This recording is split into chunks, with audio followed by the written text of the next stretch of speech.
السلام علیکم ڈاکٹر صاحب میں حنان گل میں ایل جی یو سے میرا تعلق ہے. میرا سوال کچھ ایسا ہے کہ جو ہم لوگ استخارہ کرتے ہیں کہ جس میں ہم لوگ آج کل کسی سے بھی ہم بات کریں کوئی کام کریں گے تو وہ کہتے ہیں کہ جی میں استخارہ اس سے پہلے کر لوں.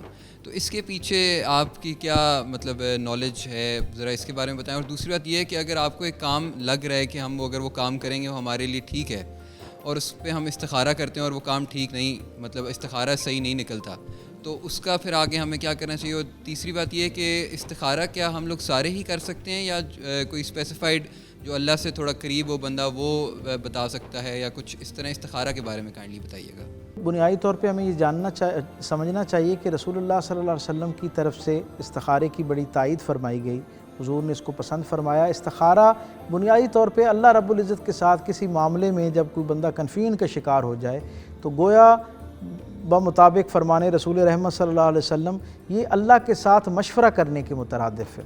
آپ کے علم میں ہے حضرت امام جعفر صادق رضی اللہ تعالیٰ عنہ نے العلم الرؤیا کے نام سے ایک بہت جامع اور ضخیم کتاب جو کئی جلدوں پر مشتمل ہے وہ لکھی ہے، جو صرف خواب کی تعبیر کے جو امکانی پہلو ہو سکتے ہیں ان کے اوپر گفتگو اس کے اندر ہوئی ہے. تو گویا یہ خود اتنا بڑا علم ہے. تو جیسے علم رویا بہت بڑا علم ہے، خواب کا علم ہے، اسی طرح استخارہ تو اس سے بھی کئی گنا زیادہ جامع ایک علم ہے. تو بہتر عمل یہ ہوتا ہے کہ آپ خود بھی اختیار کریں، لیکن بڑے فیصلے کرتے وقت جو صاحب علم ہے، جو استخارے کو بطور علم سمجھتے ہیں، اس کی تفسیر، اس کی نزاکتوں سے واقف ہیں، اس کی اصطلاحات سے واقف ہیں، اس کے اندر جو امکانات موجود ہوتے ہیں ان سے واقف ہیں، ان سے رہنمائی لی جائے تو زیادہ بہتر سچائی تک اور بڑی اور واضح سچائی تک پہنچا جا سکتا. اب تیسری آپ کے سوال کا حصہ، عمومی طور پر بزرگ یہ کہتے ہیں کہ جب آپ کسی معاملے میں استخارے کے لیے اپنے آپ کو پیش کر دیں تو پھر جو ادھر سے روشنی آ رہی ہوتی ہے پھر افضل عمل یہ ہے کہ اس روشنی کو ہی اختیار کیا جائے. جو استخارے کے اندر آ رہی ہے روشنی